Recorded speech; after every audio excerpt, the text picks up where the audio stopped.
Assalamualaikum warahmatullahi wabarakatuh. Alhamdulillahirabbil alamin. Allahumma shalli wa sallim wa barik ala sayyidina Muhammad wa ala alihi wa ashabihi ajma'in. Amma ba'd. Alhamdulillah, dulur konco dimanapun berada yang menyaksikan siaran live streaming ini, bertemu kembali dengan saya. Maaf kemarin biasanya kita malam Sabtu dan sekarang malam Minggu. Insyaallah karena ada satu hal sebab yang kemudian kita tertunda satu hari. Tapi insya Allah itu tidak akan mengurangi kesemangatan kita untuk tetap semangat bekerja, belajar, dan berdoa. Kali ini kita belajar setelah mungkin seharian kita tadi bekerja, dan insya Allah nanti malam juga kita berdoa. Jadi dalam satu hari itu setidaknya ada 3 yang harusnya waktu kita itu kita nikmati itu ya. Kita pakai untuk bekerja, kita pakai untuk belajar, kita pakai untuk berdoa. Nah, ini semua orang bisa melakukan ini. Jadi siapapun jangan merasa bahwa berdoa itu atau belajar itu monopoli 1-2 level umur, bukan, tetapi semua umur ya. Kali ini kita akan belajar. Dulur, pekan lalu kita bicara tentang kepemimpinan dan saya banyak mendapat masukan dari baik pemirsa maupun kawan-kawan, dulur-dulur semua, tentang banyak hal, banyak pertanyaan juga yang mungkin belum terakomodir pada pertemuan pekan lalu, yang insya Allah akan kita bahas lagi, kita tajamkan lagi pada malam hari ini. Perkenankan saya untuk mengupas kembali tentang bab kepemimpinan ini. Kalau Ahad lalu atau pekan lalu kita bicara tentang kepemimpinan dari sisi kepemimpinan agama, kepemimpinan yang hubungan dengan nilai-nilai moral. Tapi insya Allah kali ini kita akan bicara tentang kepemimpinan yang berkaitan dengan keseharian kita di dalam kehidupan sehari-hari. Jadi tentang kepemimpinan. Ada satu ayat di dalam Al-Quran yang berbicara tentang kepemimpinan itu, di mana dulu ketika bumi ini diciptakan, ketika kemudian alam semesta ini sudah tersedia menjadi sesuatu yang sifatnya perlu penanganan, Allah mengumpulkan itu ceritanya. Allah mengumpulkan ada gunung, ada lautan, ada malaikat, dan ada makhluk-makhluk besar lain-lainnya. Dikumpulkan semua. Dan ditanya sama Allah, apakah kalian sanggup untuk menjadi pemimpin, menjadi khalifah, menjadi pengelola bumi ini, pengelola bumi ini, pengelola dunia ini. Semua diam. Makhluk yang besar-besar itu diam semua. Mulai dari gunung, lautan, sampai bahkan malaikat pun diam. Lalu tiba-tiba ada sesosok makhluk yang lemah ya, mengatakan, kami siap. Dan siapa makhluk itu? Manusia. Semua makhluk yang besar-besar tadi pada berkata bahwa dasar manusia tidak tahu diri. Maksudnya apa? Tidak bisa mengukur diri. Kenapa makhluk-makhluk besar itu merasa dan tidak berani mengatakan, ya saya sanggup ya Allah? Karena memang memimpin, mengelola bumi ini tidak mudah. Ada begitu banyak prasyarat yang harus dimiliki. Karena memimpin itu bukan mengeksploitasi. Memimpin itu bukan menikmati. Memimpin adalah melestari. Memimpin adalah bagaimana mengelola dengan baik dan kemudian menjadi sesuatu yang jauh lebih bermanfaat. Mengelola bumi telah secara sah diambil tugas itu oleh manusia waktu itu. Entah pada pertemuan wallahu alam di mana itu. Tapi itu diceritakan di dalam Al-Quran. Nah, kemudian sejak itu maka manusia menjadi khalifatu fil ardh. Menjadi pemimpin di bumi ini. Kita sekarang bicara, kenapa sebenarnya? Apa beratnya memimpin? Apa sesungguhnya amanah yang begitu besar sehingga memimpin itu memerlukan satu tidak saja skill, tetapi juga satu tanggung jawab moral yang begitu besar. Dulur, Saya kemarin terlambat sehari karena melakukan satu perjalanan ke beberapa daerah. Dan saya ingin bercerita dikit tentang bagaimana perjalanan saya itu. Pertama saya ke daerah antara perbatasan di daerah Ngawi. Di sana ada sebuah desa. Lalu saya berkunjung ke salah satu rumah. Di rumah itu ada satu keluarga yang saya tahu ekonominya sangat rendah lah, sangat lemah. Dan saya berbincang dengan keluarga ini. Lalu saya masuk dan saya menemukan seikat tusuk sate. Saya bertanya, ini tusuk sate apa? Ternyata kerjaan dia, karena pertanian juga sedang turun, kerjaan dia adalah membuat tusuk sate. Lalu saya berbicara, tusuk sate ini harganya berapa? Dia bilang, untuk tusuk cilok itu setiap 1000-nya itu hanya dihargai Rp9.000. Setiap 1000-nya.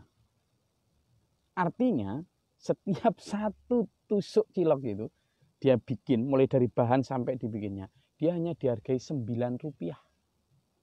Nah untuk yang lancip, yang tusuk sate yang lancip, dia dihargai Rp15. Pekerjaan itu harus dia selesaikan mulai dari pagi sampai sore, hanya dihargai Rp15.000. Lalu saya geser lagi ke satu daerah, di daerah Purwodadi Blora, perbatasan Purwodadi Blora juga. Juga begitu. Bagaimana ekonomi masyarakat di tingkat bawah itu begitu dia bikin tempe, kerajinan tempe, makanan tempe itu setiap layer tempe itu ada 4-5 layer tempe. Itu hanya seharga Rp1.000 sampai pedagang. Sampai kemudian lagi berkelana di buruh potong tebu, karena kerjaan juga di daerah yang cukup gersang. Tiap buruh potong tebu itu setiap motong sekaligus gini ngisiin itu setiap 1 kintal hanya dihargai sekitar Rp10.000. Kenapa kita sekarang dihadapkan pada satu suasana di mana sebenarnya Indonesia ini, negeri kita ini adalah negeri yang kaya raya. Kaya raya benar. Dari sisi apa? Kita punya segalanya. Lautan kita adalah salah satu garis pantai terpanjang dan terbesar di dunia. Di mana sebenarnya lautan itu menyimpan begitu banyak potensi ekonomi. Lautan. Tapi sedikit sekali nelayan yang bisa menjadi kaya karena itu. Ekonomi itu dulu. Yang kedua, dulur, kita ini salah satu tanah atau daratan yang menyimpan cadangan gas, baik di lautan juga, cadangan gas terbesar di dunia juga. Kita, hutan kita, sebelum habis-habisan dibabat ini, juga adalah salah satu dari flora fauna terkaya di dunia, setelah Brazil kalau nggak salah. Artinya dulur, kita ini memiliki segalanya, apalagi bonus demografi. Penduduk kita itu sebenarnya bukan masalah. Jumlah penduduk itu bisa menjadi potensi. Nah ini tinggal bagaimana melihatnya. Karena apa? Kalau sama kita semua melihat misalnya di Dubai, atau di Dubai, tahun 70-an itu masih berupa gurun itu. Tapi sudut pandang pemimpinnya saat itu melihat bahwa itu sebenarnya bisa dikelola. Sekarang menjadi salah satu dari pusat perekonomian dunia. Kenapa? Nah ini kembali kepada, saya kasih title, we need a true leader. Kita butuh satu jiwa-jiwa kepemimpinan, mulai dari tingkat desa, tingkat kecamatan, tingkat kabupaten, tingkat provinsi, sampai tingkat nasional. Kita butuh pemimpin yang benar-benar mampu punya visi itu. Bagaimana itu?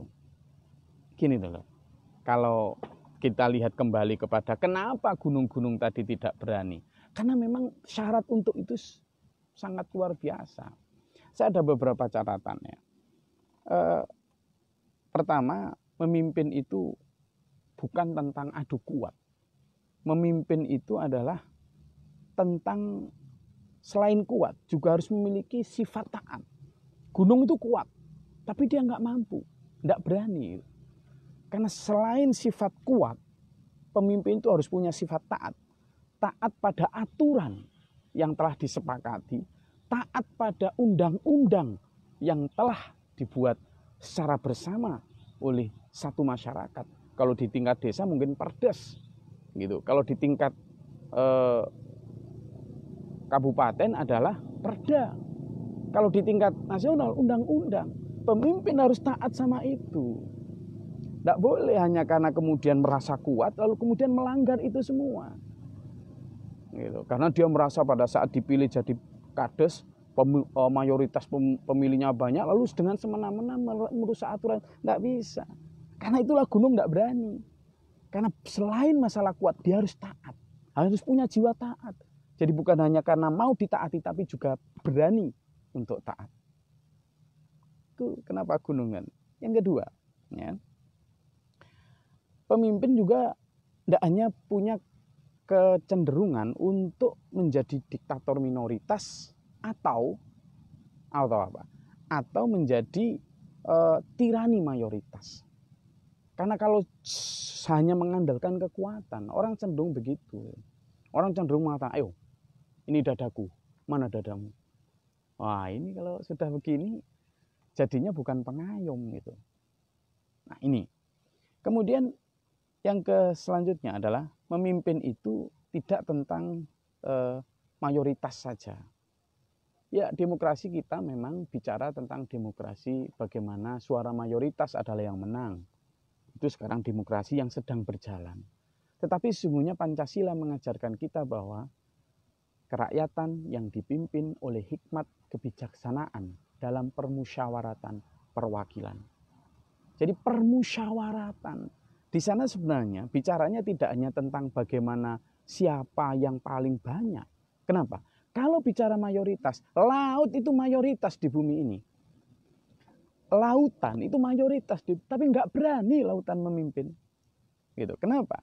Karena selain mayoritas, pemimpin dituntut untuk bisa mengayomi semua kepentingan. Loh, gitu loh. Jadi meskipun di situ ada minoritas, mayoritas harus mampu menjadi pengayom kepentingan minoritas. Tapi yang minoritas kalau kemudian memimpin juga jangan menjadi tirani, gitu loh. Nah ini yang kemudian bagaimana ketika kita mayoritas, baik mayoritas di parlemen, mayoritas pendukung dan lain sebagainya, lalu kemudian kita seminar, tidak bisa begitu, karena banyak belum tentu benar. Makanya Quran menyatakan, A'udzubillahi minasyaitonirrajim wa in tuti aktsara man fil ard. Jika engkau mengikuti kebanyakan orang di muka bumi, yudilluka an sabilillah. Mereka akan menyesatkan kamu dari jalan Allah. Iyattabi'una illa dhanna wa inhum illa yahrusun. Kebanyakan mereka itu tidak mengikuti kebenaran, tapi mengikuti apa? Prasangka dan kebohongan-kebohongan. Dulur, ini bicara. Jadi kalau tadi pertama adalah tidak hanya bicara tentang kuat, tetapi bicara tentang ketaatan terhadap aturan, terhadap konsensus yang sudah disepakati. Yang kedua adalah tidak hanya bicara mayoritas, tapi kemampuan untuk mengayomi semua kepentingan. Nah, selanjutnya adalah pribadi yang konsisten menjadi pelayan. Nah ini yang pekan lalu saya bicara tentang bagaimana rois atau pemimpin itu adalah khadimul ummah, adalah pelayan umat. Mampu menjadi pelayan. Kalau sudah bicara gini adalah pembela semua kebutuhan. Bukan hanya kebutuhan kelompok tertentu, tetapi semua kebutuhan rakyat. Nah ini yang kadang kalau kita berangkat memimpin itu dari kepentingan tertentu, seringkali kemudian kita ini hanya memenuhi atau melayani kepentingan tersebut. Tapi padahal enggak. Begitu kita menjadi pemimpin di tingkat desa misalnya, lalu di situ kemarin itu ada yang tidak setuju dengan kita, kemarin waktu tidak memilih kita dan lain sebagainya, mereka harus tetap kita layani. Nah ini beratnya di situ. Makanya konsep adil itu berat ketika menjadi pemimpin. Kenapa? Karena kecenderungan ketika kita memimpin itu adalah hanya memihak kepada orang yang dulunya mendukung kita. Padahal tidak boleh. Sampean boleh pada saat itu silakan bertarung tetapi begitu sudah menjadi pemimpin, sampean bukan milik salah satu kelompok. Bukan. Sampean milik semuanya itu sudah. Interest sudah harus dihilangkan. Tuh. Nah, jadi Kenapa begitu? Bicara tentang pelindung dan pemenuh kebutuhan semua umat itu adalah bagaimana kita tidak hanya mengeksploitasi kebesaran jumlah kita untuk menjadi alat penekan, lalu kita menjadi semacam orang yang gemar memanfaatkan jumlah kita menjadi untuk sebagai pressure group.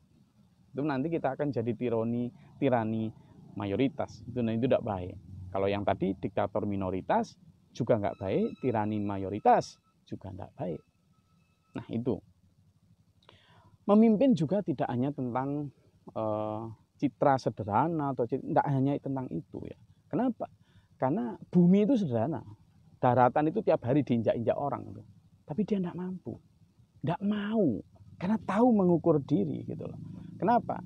Karena selain sederhana, selain bicara tentang penampakan citra kita, memimpin itu adalah tentang keramahan yang benar-benar ada perasaan haunan kalau di dalam bahasa Al-Quran itu, atau humble, orang-orang yang benar-benar siap diremehkan. Nah ini siap diremehkan, orang yang benar-benar merasa bahwa namanya pelayan ya. Ketika sampean menjadi pemimpin, Pak Kades, Pak Camat dan seterusnya ke atas, sampean itu sudah harus siap dicaci. Sampean itu, kita itu sudah harus siap. Jangan baperan, jangan. Nabi Muhammad SAW itu pemimpin paling mulia di muka bumi. Lo dihina kok, diludahin. Berangkat ke Ka'bah, diludahin. Begitu orang satu hari yang ludahin nggak ada, dicari sama Rasulullah. Kemana ini orang yang ludahin kok nggak ada ini? Begitu. Begitu ternyata orang yang ludahin sakit, ditengok. Ada pemimpin gitu sekarang? Kok kayaknya sulit nyari gitu. Boro-boro sampai ngeludahin. Mau ngeludahin aja. Ya kan? Jadi ini satu fenomena bahwa kesederhanaan itu tampak pada kerendahan hati. Untuk siap dicaci. Untuk siap diremehkan. Kenapa kita begitu? Karena kalau bicara tentang suara semua orang, kita nggak mungkin bisa memuaskan semua kepentingan. Maka tetaplah berjalan dan sadari bahwa semua orang bisa berbeda itu. Nah, sehingga selain sederhana, pemimpin juga harus hidup bersama rakyat. Sampean harus sudah benar-benar dalam suka maupun duka itu merasakan betul nadi kehidupan rakyat itu.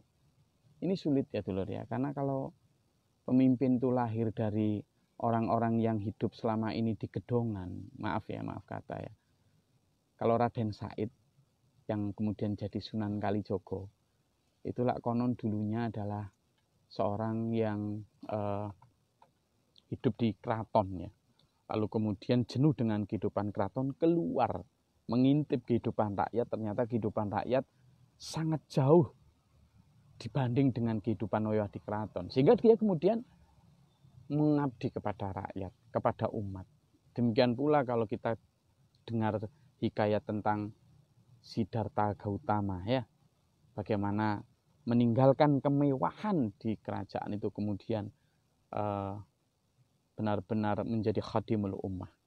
Nah ini kenapa? Karena ciri sederhana itu harus benar-benar menjadi semacam nafas, menjadi semacam karakter yang memang terbangun karena adanya empati yang real gitu. Nah nanti kalau sudah begitu, sampean begitu jadi pemimpin, kebijakan-kebijakan yang sampean ambil itu akan kebijakan yang benar-benar bernafaskan kepada umat yang membutuhkan. Jadi pro-pur katanya, kalau istilahnya pro-pur, pro-growth, gitu. Tapi katanya saja itu pro-pur. Lebih memihak kepada mereka yang miskin. Tetapi kalau kebijakannya itu tidak didasarkan bahwa saya merasakan betul, susah. Nah ini, karena itulah kemudian pemimpin yang benar-benar hidup secara sederhana itu beda nanti telur-telur kebijakannya daripada orang yang pemimpin yang hanya lahirnya saja. Nah, Kemudian pemimpin juga tidak hanya bicara tentang keindahan janji pada saat kampanye, keindahan janji pada saat menarik konstituen untuk memilih dirinya. Karena ini adalah tentang apa? Tentang what you say, it's what you do. Tentang kaulan wa amalan. Dulur, kalau cuma bicara indah, banyak orang bisa. Kalau bicara tentang jargon-jargon yang menggebu, banyak orang mampu. Tapi bicara tentang patron, ini kadang lidahnya keluh ketika ditagih tentang janji pada saat kampanye dulu. Nah, kalau bicara tentang keindahan, pemandangan-pemandangan yang indah, langit yang indah pun menggeleng pada saat ditawari untuk memimpin bumi. Nah, bicara pemimpin bukan hanya bicara tentang keindahan kata-kata dan janji semata, tapi bicara pemimpin adalah tentang apa? Konsistensi antara perbuatan dan kata. Saya janji ini, laksanakan. Kalau nggak mampu, ya minta maaf. Kalau rakyat nggak memaafkan, ya mundur. Gitu toh. Nah, saya dengan ini menyatakan tidak mampu sebagai Pak Kades di desa Mekarsari. Sudah. Kenapa? Karena kan dulu janjinya itu gitu. Nah ini, makanya kenapa gunung lautan tidak berani, karena tidak berani mengingkari janji. Ya, itu. Jadi pemimpin adalah man behind his word. Orang yang berada di belakang kata-katanya. Ya. Orang Jawa bilang, kalau kita bicara tentang careness itu. Nah, tentu pemimpin bukanlah manusia super ya dulur ya. Bukan manusia yang serba sempurna. Pemimpin yang sedang kita bicarakan tentu adalah orang-orang yang terbaik di antara kita. Dan terbaik itu bukan orang sempurna, karena tidak ada. Kita mencari orang yang sempurna, tidak. Tapi pemimpin yang benar-benar bukan kok kemudian yang tahu apa saja atau mampu apa saja, tidak mungkin. Karena tidak mungkin ada pemimpin seperti itu. Kita pun sadar, saya pun memahami itu. Tidak ada pemimpin seperti itu.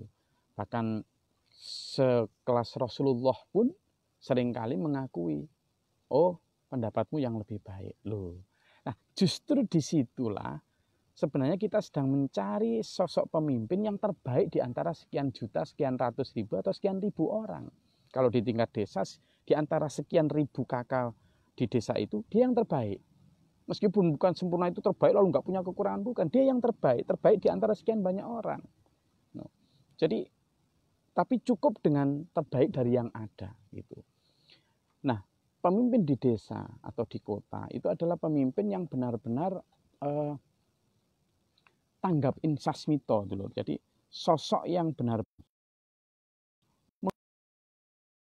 menggubah ya. Kalau jadi kita tahu bahwa di desa, di kota, di tingkat desa, di tingkat kecamatan, bupati, di tingkat provinsi sampai di tingkat nasional itu begitu banyak ragam pendapat, begitu banyak ragam perbedaan. Nah, pemimpin yang kita cari adalah pemimpin yang mampu menggubah semua nada-nada perbedaan itu menjadi aransemen musik yang harmoni. Jadi dia adalah seorang dirijen yang sangat piawai. Dia adalah seorang komposer yang luar biasa dalam mengubah nada-nada yang berbeda tadi menjadi lantunan lagu bangsa yang majmu ini menjadi gubahan lagu Bhinneka Tunggal Ika yang kuat, yang indah, yang merdu, yang mampu mendamaikan jiwa-jiwa rakyat ini. Nah, dulur, kita bicara tentang pemimpin, kadang kita bagaimana sih Gus dalam mencari itu? Bisa jadi dia tampak biasa saja itu. Bisa jadi adalah pribadi-pribadi ini adalah pribadi yang bahkan mungkin tak tampak itu, tidak sering muncul. Pribadi-pribadi yang rendah hati dan sudah tahu betul akan kekurangannya, sehingga padahal dia punya multi talenta. Dan kita harus benar-benar mencari pemimpin yang right man on the right place, atau orang yang tepat di saat yang tepat di tempat yang tepat. Setidaknya kalau saya bisa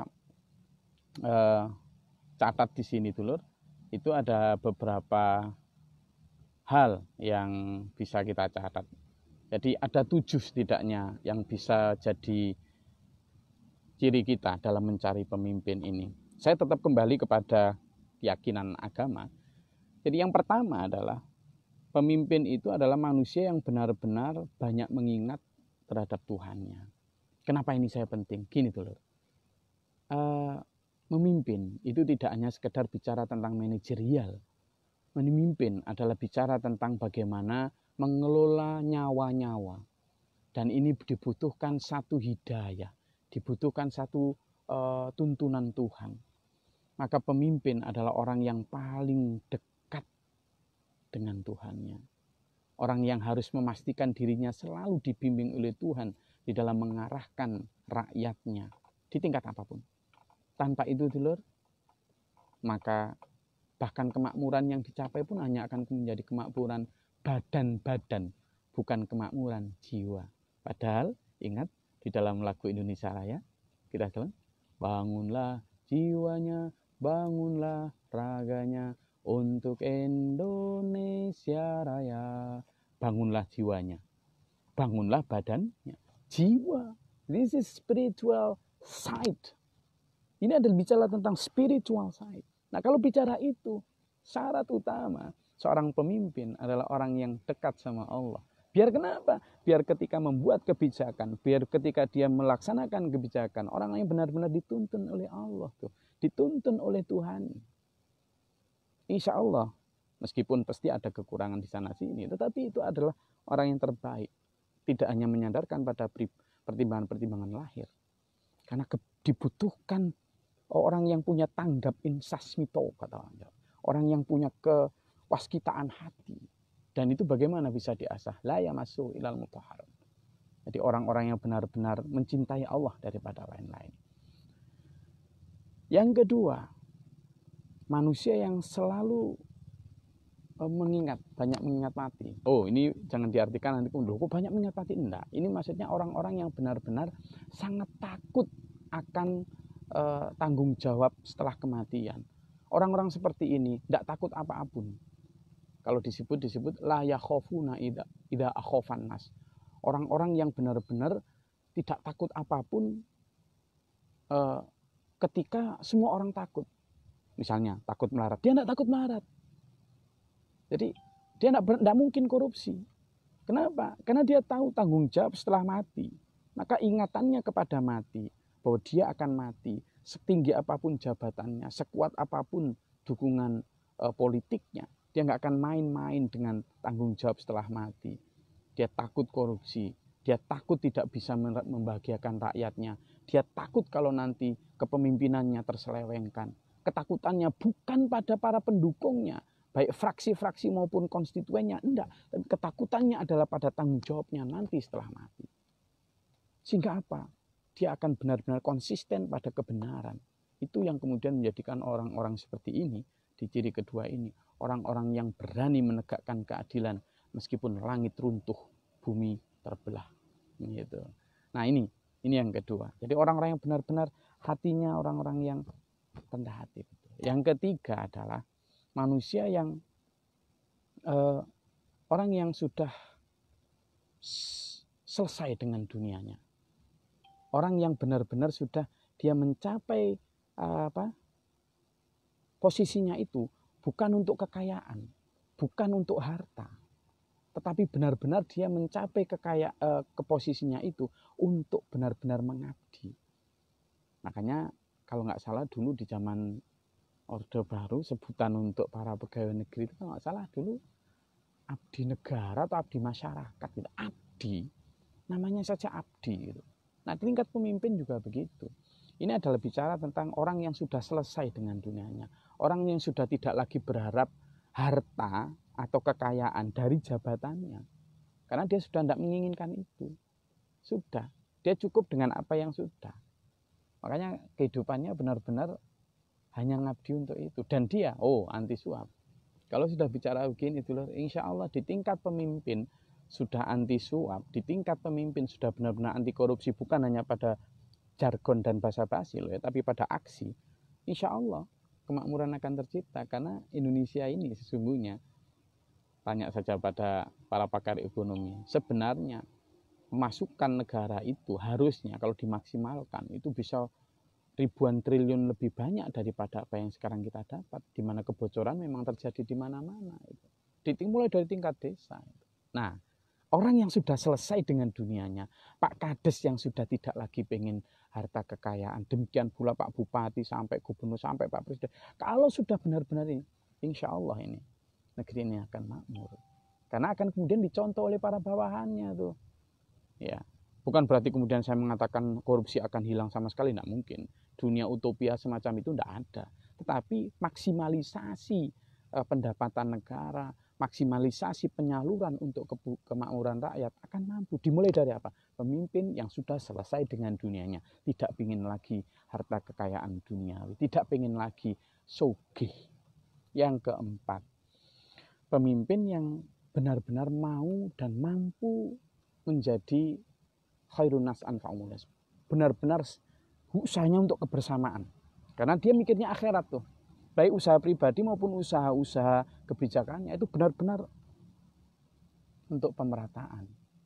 Kebersamaan betul. Hidup hanya untuk kebersamaan. Dia tidak mementingkan pribadinya, kelompoknya, atau golongannya. Yang kelima, dulur, manusia yang benar-benar tidak pilih kasih. Jadi di dalam salah satu hadis disebutkan Rasulullah bersabda gini, nanti di akhirat itu akan ada orang yang tidak dari golongan mujahidin, tidak dari golongan Rasul maupun Nabi, tapi orang ini dikagumi para Nabi, para Rasul, saking tingginya derajatnya. Orang-orang ini kata Rasul, wallahi inna wujuhahum, benar ya Allah, demi Allah, wajahnya itu, wajah mereka itu lanur, benar-benar bercahaya, la'ala nurin, benar-benar berada di dalam naungan cahaya, sampai orang semua kagum. Lalu para sahabat bertanya, siapa mereka ini ya Rasul? Mereka adalah orang yang hidup berkasih-kasihan ketika di dunia.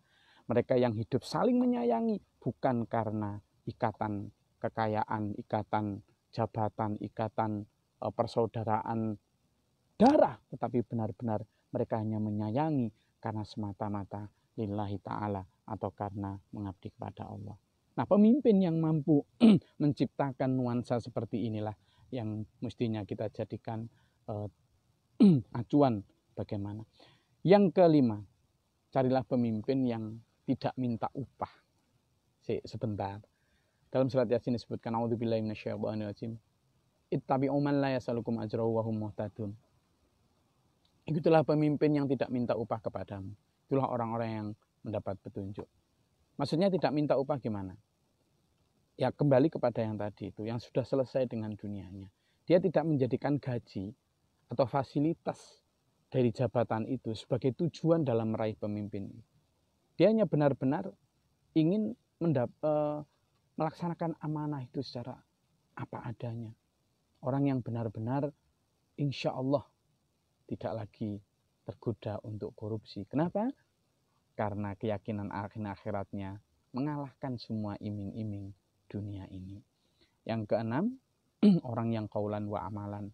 Orang yang benar-benar tidak seperti kebanyakan politikus saat ini, yang esok dele sore tempe, yang lenca-lence kemudian bicara aplin benda. Orang yang benar-benar konsisten dengan apa yang diucapkan. Orang-orang yang kenapa?